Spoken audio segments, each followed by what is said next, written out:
Olá pessoal, tudo bem? Hoje eu vou ensinar para vocês uma receita de massa, uma massa para pizza, que você pode estar utilizando ela para calzones, salgados, enfim, uma massa versátil, muito fácil de fazer. Você vai precisar de 1 quilo de farinha de trigo, 500 ml de água, azeite doce, sal e fermento.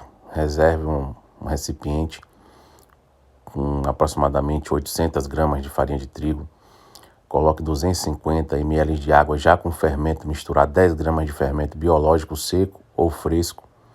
Aí você vai acrescentar 2 colheres de sopa de azeite doce extra virgem. Se você não tiver o azeite doce, você pode acrescentar o óleo ou 1 colher de margarina ou manteiga.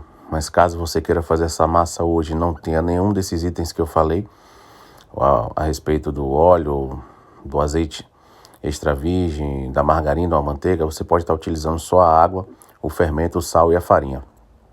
Comece a misturar os ingredientes que você colocou no recipiente, a farinha, o óleo, a própria água já com o fermento misturada, 250 ml de água. Reserve as outras 250, você vai usar mais para frente, ok? Comece a misturar a farinha, sentindo. Interessante para você que não tem experiência com massa de pizza, massa para salgados, que você faça com a mão mesmo. Não use colher, espátula para misturar os ingredientes.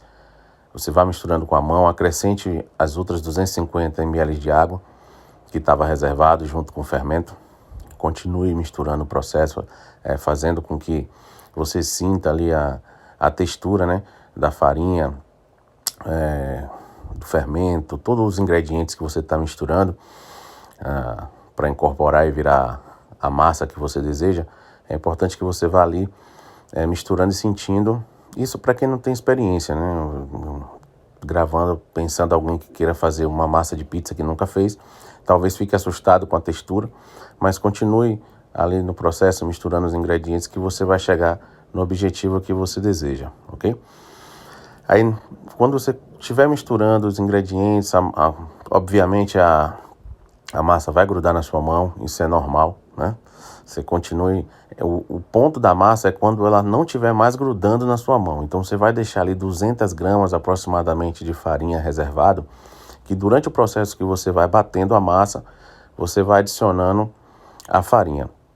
Esse ponto da massa que você já misturou os ingredientes, ele já está satisfatório para você adicionar o sal, porque eu gosto de adicionar o sal depois. Você reserva ali 1 colher de sopa de sal, porque se você coloca o sal junto com o fermento, você anula, quimicamente falando, o fermento. Então você coloca ele depois que você já misturou ali o fermento, a água, o óleo, a farinha, você deixa para acrescentar ele alguns minutos depois. Note que a massa está grudando bastante na minha mão, tá vendo? Isso é normal.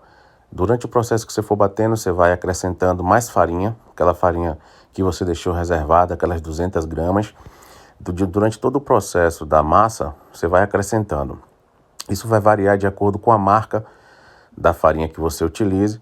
Farinha de trigo branca tradicional, mas de uma marca para outra você consegue o ponto mais rápido. Então, você vai deixando ali 200 gramas. Se você conseguir o ponto da massa soltar da sua mão antes, você pode parar de colocar farinha. Se não, você vai colocando a farinha, aquelas 200 gramas, ou até mais um pouco, umas 50 gramas a mais, né? Para que ela solte completamente da sua mão. Note que ela já está começando a soltar do bowl e da minha mão.